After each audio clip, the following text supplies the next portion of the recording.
Did GoPro just kick DJI's ass?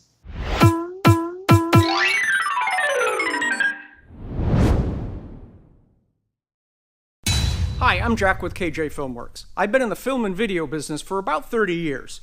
I've been a professional drone pilot for about 6 years. And today I'm going to talk to you a little bit about the differences between the DJI drone and the GoPro drone. Let me just start with, I love DJI. These guys started the drone revolution, or the safe drone revolution. They made it to where these things are easy to fly, they're safe, they're reliable, and it seems like everyone else has been playing catch up until right now. Full disclosure, I have not physically gotten my hands on a GoPro Karma yet, but I have spoke with friends that have, and these are some of the things that I have found out. The biggest thing is I want to make sure that everyone doesn't just run out and buy these things willy-nilly now. There's some things you need to take into consideration. GoPro has done a really cool job at developing this drone. It's small, it's compact, it fits in a backpack, it comes with a stabilizer. I mean, this is just like crazy cool stuff, where DJI has all that, but it takes like 4 different parts to make all that up, and a significantly higher investment to get there. Now, my background is I am a photojournalist first, cinematographer second. And if you're a photojournalist, it means getting the shot right now.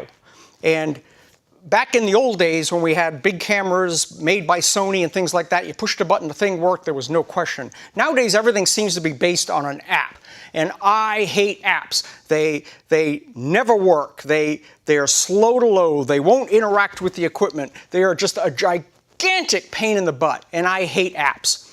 And that is probably one of the coolest things I noticed about the GoPro, is that you don't have to have an app, and you don't have to have an iPad or a phone or some other way to interact with it. It's just built in. Okay, so I'm going to quickly compare the two aircraft. First of all, the DJI Phantom 4 has an amazing camera. No fisheye, just a nice straight horizon. The battery is good for about 20 plus minutes, and it has enough technology built into it to help keep the battery safe and to keep this thing flying safely. A couple of other things to consider about the DJI Phantom. This is the 4th generation. These guys have put a huge amount of work into this aircraft, and it has some things that the GoPro does not, like forward-facing collision avoidance. This is pretty big. Downward-looking sonar. So if you fly inside a building and lose GPS, this thing still flies safely. GoPro doesn't have that. All right, I want to address a few things about the GoPro Karma. These are the pluses. Multi-use camera. You can use the camera on the drone or on the handheld stabilizer. Pretty darn cool. It comes with the stabilizer. You don't have to buy it as an option. It has a 20-minute battery, about the same as the DJI. It is extremely compact. This is the part that kind of rings my bell, is this thing gets really small, compact, and fits in the backpack with the props on. You take it out, you fly. You're not having to assemble things and goof around. It has a built-in monitor. Another big bonus. You don't have to have an iPad, a phone, an app, a cable. You open the lid and you fly. If they come out with a new GoPro camera, well, you buy the new camera. You don't have to replace the drone and all the rest of the parts that come with it. Pretty cool. It comes with an actual backpack. You don't have to go out and buy something third party that doesn't really fit or wasn't made for it. Another bonus. And the backpack has a holder on it with the GoPro mount that lets you put the stabilizer or just the regular GoPro on and go. It's just like a third hand. Okay, but here's some things that I really want you to take into consideration, okay? If you've never flown a drone before, you still need to know how to fly a drone. This thing isn't just automatic. It doesn't just like fly safely and you never get in trouble. Remember, no collision avoidance, no downward-looking sonar. You still need to know how to fly it safely. For example, most people don't realize, and this is the reason that most beginners crash, is it's called the 180 rule. When the drone is facing away from you, all the controls are left is left, right is right, and so on.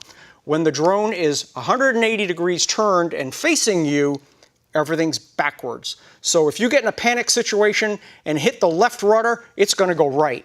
and smash into a tree, into the ground, whatever. You still gotta know how to fly this thing. The other thing that most people never figure out is battery management. Battery management is like everything. You have got to maintain your batteries. You cannot let them sit idle for more than 10 days, then stick them in the drone and expect the thing to fly. They automatically discharge. I could do a whole video on just battery management. We're not going to go there. My goal for this video was nothing more than to do two things. Make you think a little bit about the reliability and how DJI is carefully developed this drone. These guys are the leaders. GoPro is famous for throwing stuff out there and kind of making it go as they go along. And sometimes that hasn't worked quite so well. For example, have you ever bought version 1 of a computer and just been so frustrated with it? Well, these things are flying computers. Think about it. I'm Jack with KJ Filmworks. I hope this was a help. Please leave some comments in the comments section. And if you liked what we talked about today, hit the subscribe button. Thank you.